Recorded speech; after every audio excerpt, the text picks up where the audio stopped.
First thing in the morning, everyone. Returning to our channel, where we uncover the hidden tales of family, faith, and the struggle to remain united in the face of adversity, is an honor, and we hope you'll join us again soon. Give us a follow, like, and enable notifications if you haven't already. That way you won't miss a moment of our heartfelt content. In this article, we will discuss a daystar drama series that has the power to inspire and educate its viewers. In this piece, we will discuss the negative aspects of Joni Lamb's contentious marriage to Dr. Doug Weiss. The Daystar ministry and her family are both taken aback by the marriage. A call to discernment, learning, and suffering are all present in this narrative. Notable figures threaten her while her own children make heartfelt pleas.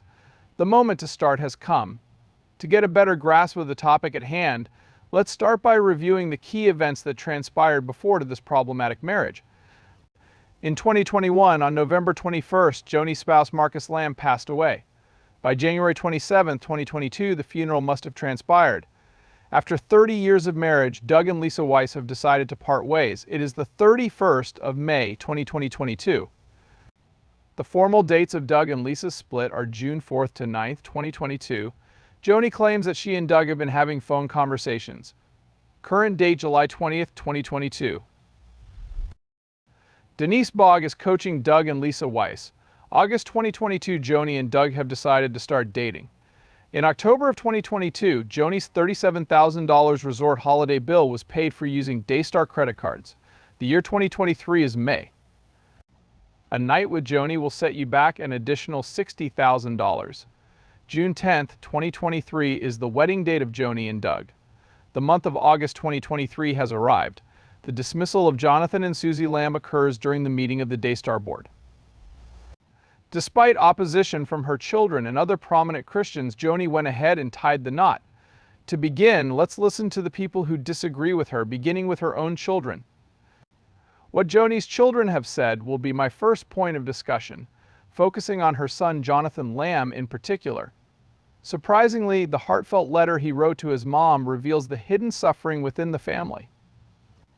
According to Jonathan's letter, the family is going through a difficult time. In his account, Jimmy claimed that Susie and I were impolite for expressing our concerns during that discussion. The reason we were told we would be fired was because we would not display customer reviews that were complimentary of Doug. In order to facilitate Joni's marriage, Jonathan and Susie believed that their religious views and responsibilities were being disregarded. Their feelings of fear and pain were expressed in the letters they exchanged. Jonathan claimed it was impossible, and they were ignored at the wedding despite their best efforts to demonstrate their love for one another. Let us now examine the furious and sad letter written by Pastor Valerie Hartwell. In March of 2023, Valerie's spouse of 29 years, Pastor Roy Hartwell, passed away. According to her, there are serious questions regarding the legitimacy and timing of Joni's marriage to Doug Weiss. Exactly what Valerie claims in her letter, I would actually dare to say that there were hundreds of communications with Joni Lamb. Countless conversations took place with Joni Lamb. Caution was advised by some intelligent people, others less so, and by others who didn't give a hoot about what they said. Valerie Hartwell, the pastor, signed one of the letters. In addition to losing her husband, she writes an open letter to Joni. After some back and forth, she has given her word to this individual. After our conversation over Thanksgiving 2023, I wrote down my feelings and fears on your unexpected marriage and mailed them to you in a letter. You are also a widow. After 29 happy years of marriage, my spouse, Senior Pastor Roy Hartwell, passed away in March 2023. You fell in love so fast it astonished me. You introduced Doug in your engagement announcement and wedding video with Jimmy Evans. After I saw it, I contacted Jimmy and you as Daystar president for protecting your marriage by having Jimmy disparage Doug's ex-wife.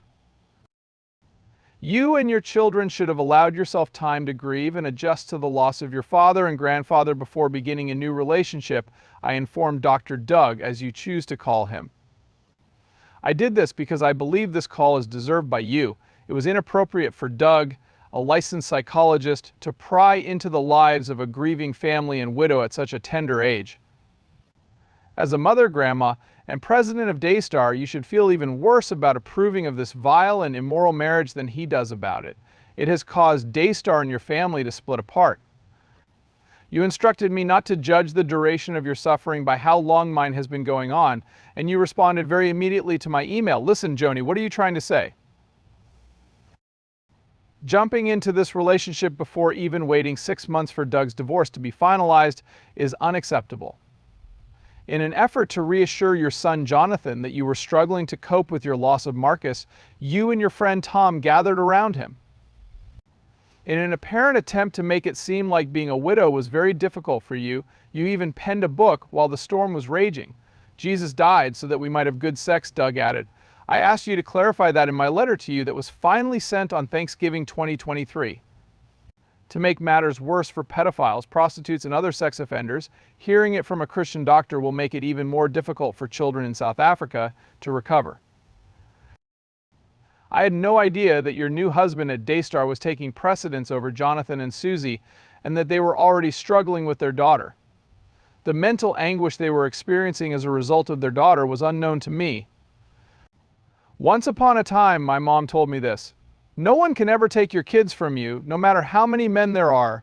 Your inflated sense of self-worth has led you to abandon your children in favor of a man named Doug, who has ruined marriages for millions of people, including smart widows. Using the so-called false promises that were granted to you because you stuck to them as an excuse for your hasty remarriage is absolutely ridiculous. The accuracy of prophecies depends on their congruence with the Bible. Jonathan, I hate to be the bearer of bad news, but all those promises you made in your book and in your heart to convince people to accept your marriage were hollow. Get out of the military if you're still in it. It's the moral thing to do. Your children, grandkids, and Daystar have endured much hardship because you prioritized your personal needs over those of the Lord. For their sake, you should leave the service. While you're with Doug, make sure to attend to your emotional, mental, and spiritual well-being simultaneously. Your husband is an excellent psychotherapist, therefore I have no doubt that Dr. With Doug's assistance, you can transfer Daystar's leadership to your son Jonathan, who is the legal heir. Pastor Valerie Hartwell of Jesus Unlimited Church in Washington, D.C., says that in order to be a caring and loving mother, one must declare their love and demonstrate it in a way that assists their children, granddaughters, and great-grandchildren in fulfilling their God-given destiny, callings, and future for Daystar and the Lord before they go to sleep at night. Despite their force, Valerie's remarks brim with terror. When asked about her connection with Doug, Joni said it was less important than the loss of her children and grandchildren. By referencing what she claims are predictions, Valerie further casts doubt on the marriage. Any prediction, she argues, must be in accordance with biblical prophecy. How are you feeling, blessed ones? Is Valerie's writing cause for concern, or was her tone too severe? Use the comment section below to share your thoughts. A valued advisor and minister named Denise Bogg is among the new witnesses in this case. Denise expresses intense concern for the potential impact of Joni's decision on her spiritual life in the letter she sent. Yours truly, Denise Lamb. When she writes to the Lamb, she writes, I am writing this letter with a heavy heart in my heart. I was frightened when I met with Joni last week prior to the baby shower because of the way she spoke. She seemed completely new to me. It appears that a spirit of uncertainty has possessed her at this point. Doug said something to her that was quite disrespectful for a Christian woman, and she told me about it while smiling. It was a change from the Joni Lamb I knew before. Now she seemed happy. As soon as someone flatters you with the intention of luring you in, you are being lured and misled.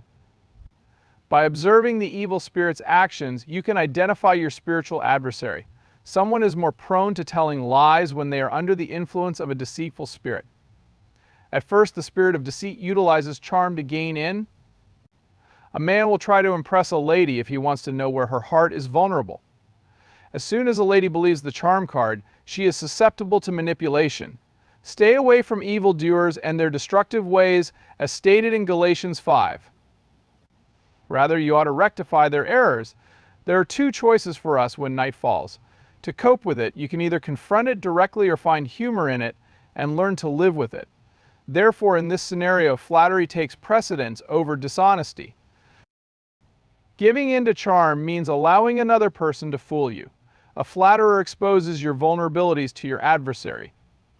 During the time that Joni and Doug were still getting to know each other, I expressed my concern about Doug to her, But she ignored me and continued gushing about how wonderful Doug was. I awoke at this point.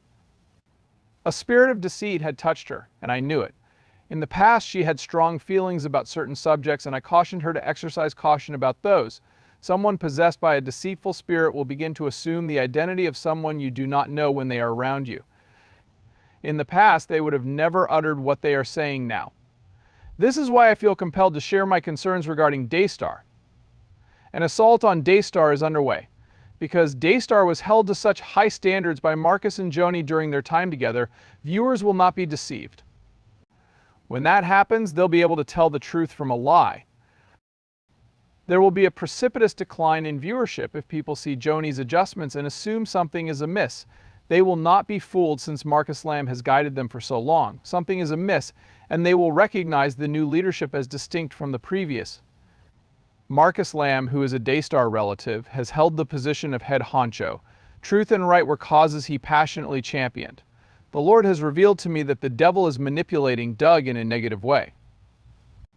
If Joni caves to Doug's pressure and lets him lead, Daystar viewers will know he isn't telling the truth. The man is actually a wolf masquerading as a sheep. He is not suited for a position of such prominence. To bring Daystar to his knees, the adversary is using him. The adversary was able to mock the marriage commitment by utilizing Daystar, a strong Christian television network in the nation. Until she was informed of this deception, Joni disagreed with the split. Having spent a few days with Doug, I formed an opinion about him.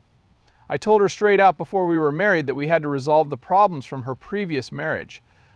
At first, your mom assured me that they would hear me out. However, she informed me that they would be uninterested in speaking with me after Jimmy Evans gave Doug his full clearance. Having spent 3 days with Doug, I now fully grasp the underlying difficulties that led to the dissolution of his first and only marriage. Worryingly, people are mostly ignoring the factors that contributed to the breakup of the first marriage. Your mother recited the names of everyone who was supporting your marriage to Doug during our meeting on Friday before the shower. I am able to spot red flags that others fail to notice since I am familiar with the core issues. Jimmy Evans has knowledge about Doug based on what Doug wishes him to know. The end consequence is that Jimmy Evans supports the marriage despite his lack of knowledge about the earlier marriage. If you are unaware of the issues that precipitated the current situation, how can you guarantee Joni's safety under his care? Everything that matters to Joni is at jeopardy: her health, her reputation, the family's legacy, and the faith of Daystar's millions of customers. Everyone who has any stake in Jimmy Evans' life should be praying that he would grasp the gravity of the issue and the importance of the matter for the advancement of God's kingdom. I hope that when you all get your checks, you will all be astute as not to push the minimize button with your fingers. It has been Marcus's long-term goal to punish you, and I pray that you can finally put that in the past and unite as one. If you want your mom to see things for what they actually are, you have to be honest with her. I would be honored to meet each and every one of you and offer a speech in your honor. You all look just stunning, Denise. Okay, so I wasted no time getting to work after we discovered that letter. To get everyone's attention, I called our mom and said, "Hey, we need to meet mom and talk to her about this." I end the call by ending it. I approached my mom the following day and said, "Hey, I'd want to meet with you and we could have a family meeting." I then went to Daystar to inform her after the show. She proposed we do one, and I was game. Upon the conclusion of the program, she approached me and politely requested that we meet in her office. Thereafter, she abruptly announced, "Hey, I have to fly to New York with Doug. This is why I'm going to allow you everyone a minute to share your opinion." So we all took turns playing for a full minute. She continued by stating, "I hear you, but all I hear you saying is that the only thing I hear coming from you is the spirit of fear." Just as swiftly as she had stepped off the property, she yelled out, "Fear, fear, fear, fear, fear, fear," and then she was gone, off to New York. Another way of putting it is that nothing was true.